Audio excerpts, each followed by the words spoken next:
Meghan Markle wants the world to believe she has finally found peace. She wants us to believe that after escaping the toxicity of the royal family, she has settled into a life of authentic, grounded simplicity. She sells us a narrative of homemade jam, garden walks, and quiet luxury. But there is a single, bizarre detail that completely shatters that illusion. It didn't happen on a stage. It happened inside a private, quiet living room on the Upper East Side. According to the reporter for Harper's Bazaar, Meghan walked into a room occupied by only 3 people: her makeup artist, the writer, and herself. And yet, she insisted on a formal announcement. A staff member stepped forward and declared to this empty room, "Meghan, the Duchess of Sussex." If this story is true, we aren't looking at a woman who is at ease with herself. We are looking at a performance that is cracking at the seams. Why would someone who claims to hate the royal protocol cling to it so tightly in private? And if the Duchess title is the only thing holding the brand together, what happens when the audience stops clapping? This moment in the brownstone was just the tip of the iceberg. From the Olive Garden trench coat to the cappuccino selfie that stopped an interview cold, the new Harper's Bazaar profile is a masterclass in unintentional comedy. Today, we are going deep. We are decoding the disconnect. Welcome to the breakdown. There are moments in celebrity culture that don't need fireworks to feel explosive. Sometimes, all it takes is a single sentence drifting across a quiet room to reveal everything you need to know about a person's psychology. Picture the scene. It is a rainy afternoon on the Upper East Side of Manhattan. We are inside a grand brownstone. The house is hushed. The floors are polished. The lighting is soft. It is the kind of quiet luxury setting that Meghan Markle has spent years curating for her brand. Inside this room, there are no paparazzi. There are no screaming fans. There is no gala audience waiting behind velvet ropes. There are just 3 people. And yet, the air in the room reportedly fell into a strange, heavy silence when a staff member stepped forward, cleared their throat, and announced with total seriousness, "Meghan, Duchess of Sussex." Let that sink in for a second. According to the writer, one of the people in the room nearly dropped her phone in confusion. As observers described it, the moment wasn't dramatic in a Hollywood way, it was surreal. It was cringe-inducing. It was a grand entrance rehearsed for a stadium, suddenly performed for an audience of 1.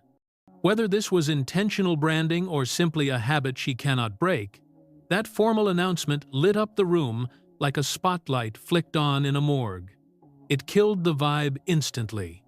The stunned reaction from the public wasn't just about the title. We know she uses the title. It was about the disconnect. It was the question floating between those expensive walls. Was the formality really needed here? We are living in a world where reinvention is constant. Celebrities try to be relatable. They want to be just like us. But this tiny ceremonial flourish hinted at something much bigger. It painted a portrait of a woman holding on for dear life to an identity that was wrapped in the very royal protocol she claims to despise. This tension echoes through the entire Harper's Bazaar profile. The article tries to frame Meghan as a casual, modern American woman. But then, she demands to be announced like a Victorian monarch entering a tea parlor. The emotional undercurrent here is subtle, but it is unmistakable. Some people looked at this scene and saw vulnerability, a glimpse of someone trying to hold on to a version of herself that once felt powerful.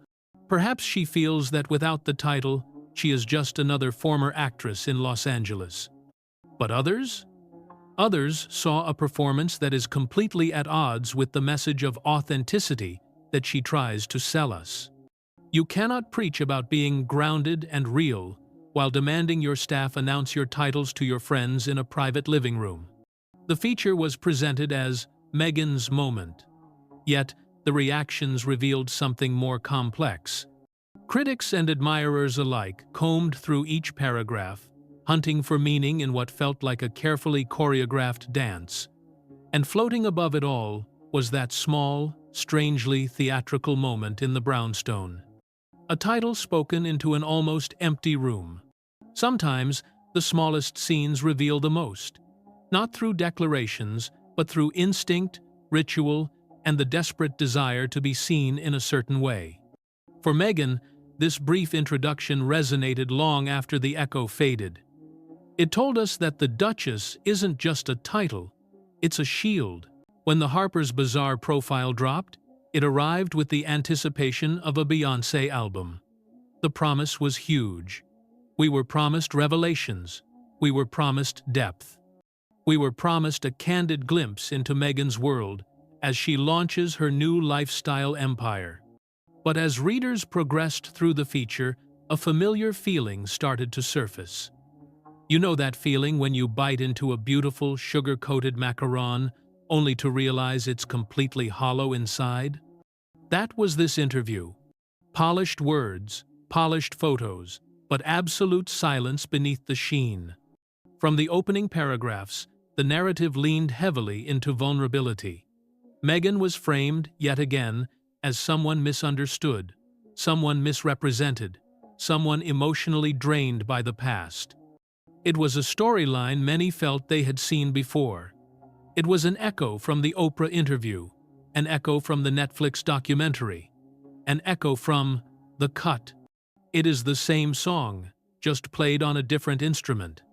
But what stood out most to the analytical eye were the omissions. The things that were not said. Observers noticed instantly what was missing from the text. First, there was absolutely no mention of her departure from Spotify. Remember the Archetypes podcast? The one that was supposed to revolutionize how we see women? The one that ended with an executive calling them grifters. The article highlights the initial deal as a success story, but conveniently forgets to mention that she was fired. That is not journalism, that is PR protection.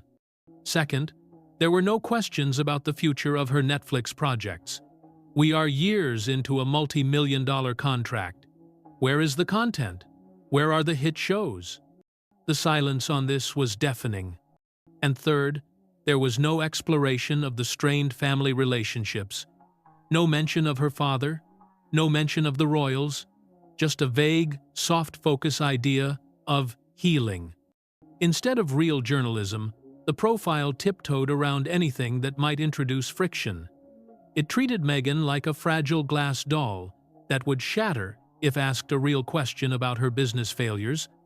In place of insight, we got repetition.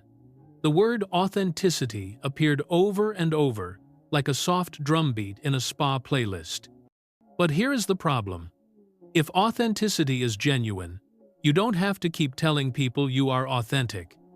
If you have to say, "I am authentic," 5 times in an interview, you are probably trying to convince yourself, not us. There were the familiar anecdotes, of course. We cannot escape them. The Procter & Gamble letter, the whispered conversations in Beverly Hills. These details painted a portrait, but one that felt rehearsed. It felt polished to the point of being plastic. The deeper issue here was purpose. Readers weren't hostile because they hate her. They were hostile because they were tired.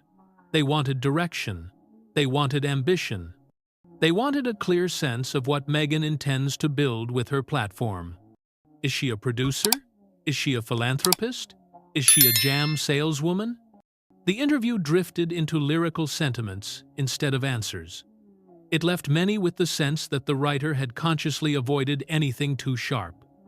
By the end, the consensus was strikingly aligned. The profile was lovely. It was digestible. It was aesthetically pleasing. But it was forgettable.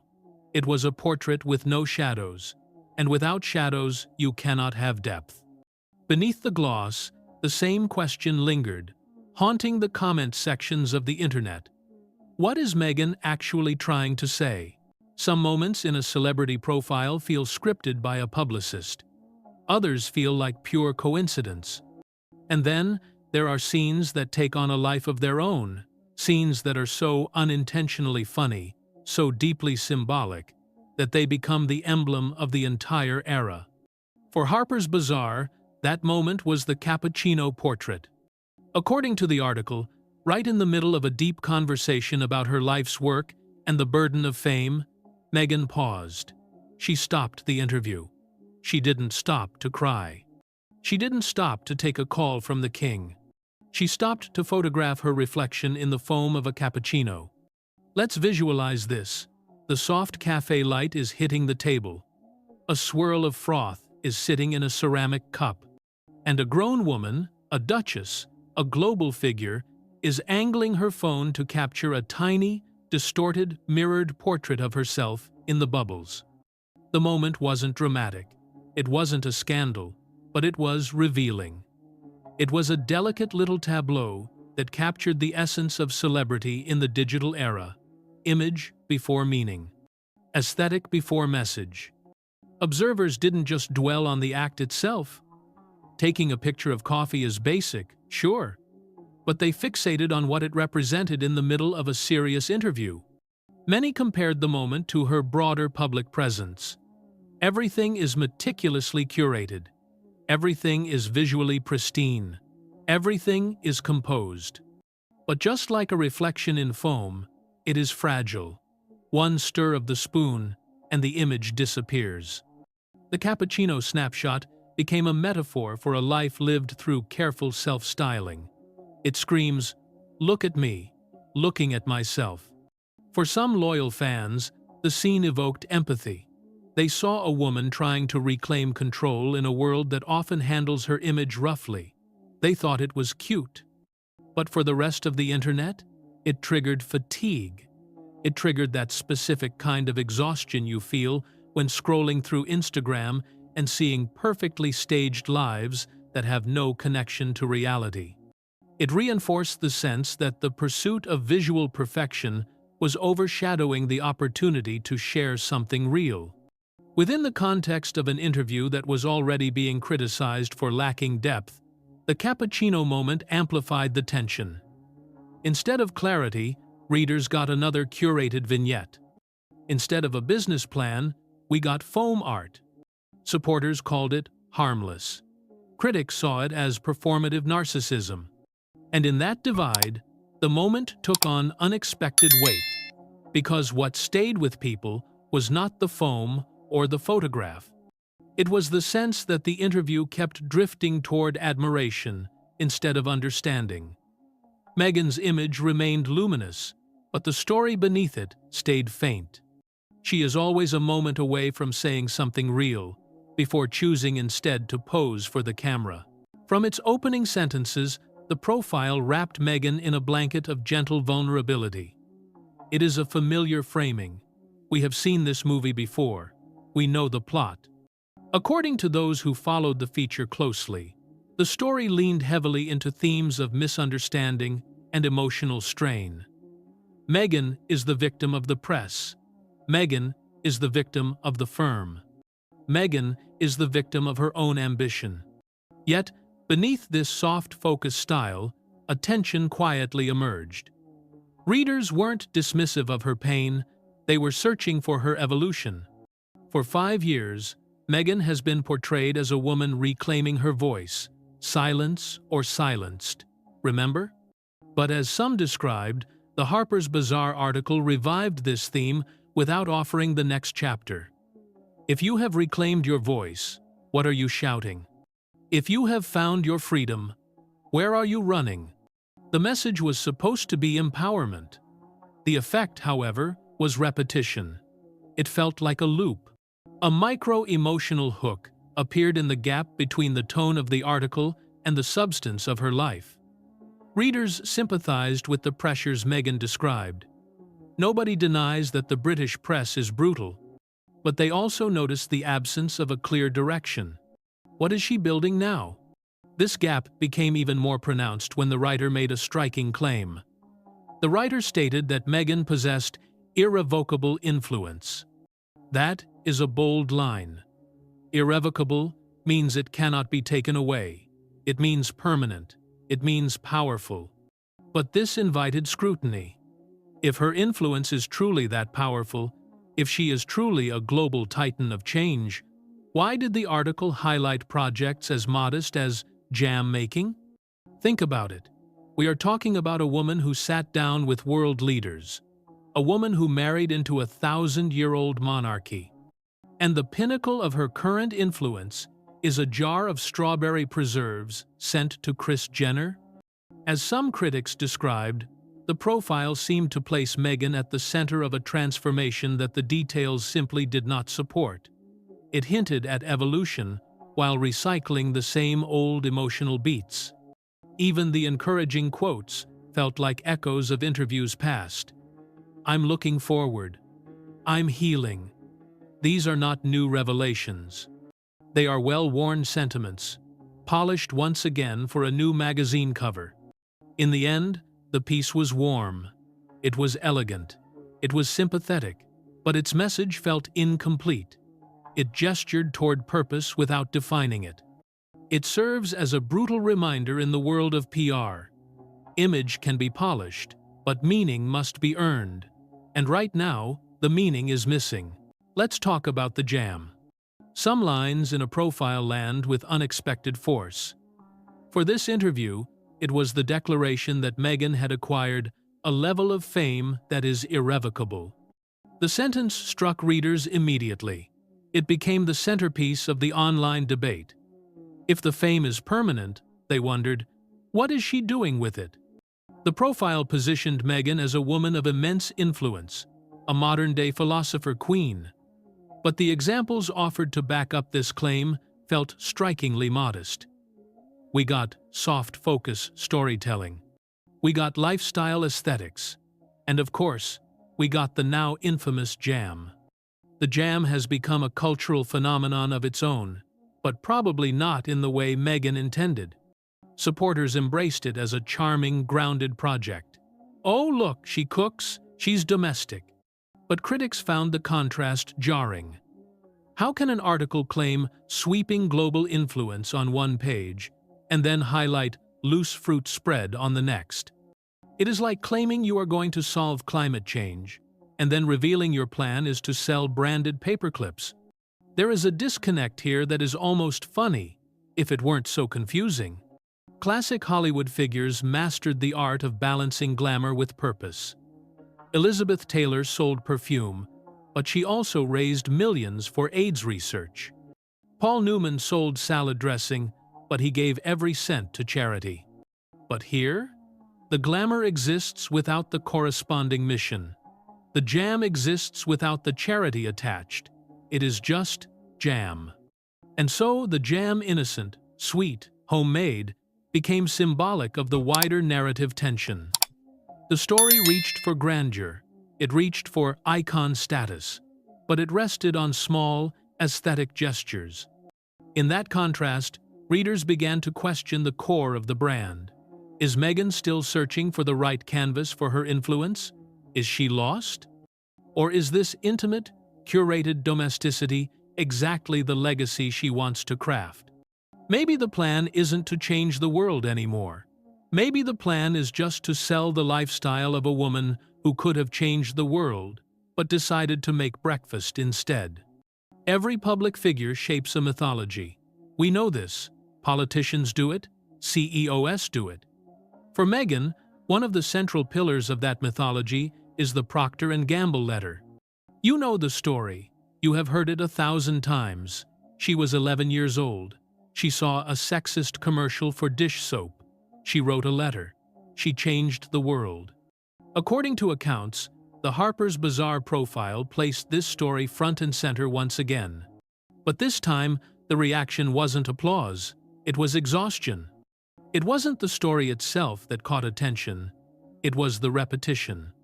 The tale has appeared in almost every single profile written about her for the last 5 years.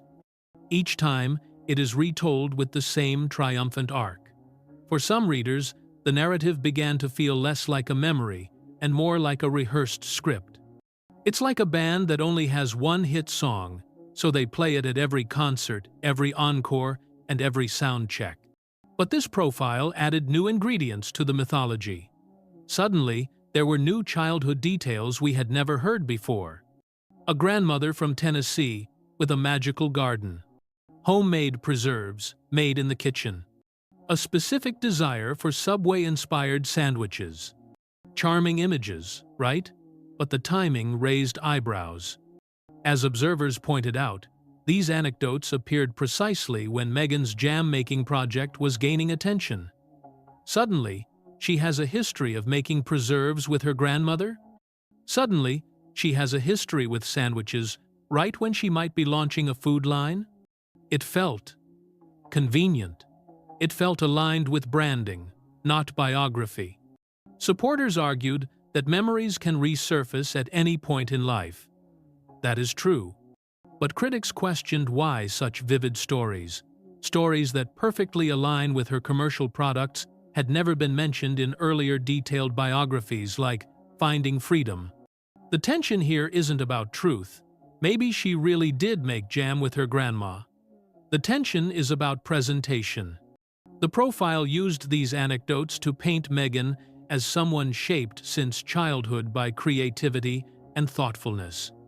But to many readers, the alignment between past stories and current ventures felt carefully curated by a marketing team. Through these memories, Meghan seemed to be shaping not just a biography, but a brand of self. She is backfilling her history to sell her future products. And beneath the soft nostalgia, one question lingered. Where does recollection end and the sales pitch begin? Romance has always been central to Meghan's public story. In the Harper's Bazaar profile, she spoke about Harry with tenderness. She described his unwavering love. She described his childlike wonder. She described his grounding presence. These were some of the most emotional lines in the feature. On the surface, it reads like a fairy tale. But look closer. According to analytical readers, these lines revealed a subtle and shifting imbalance in their dynamic.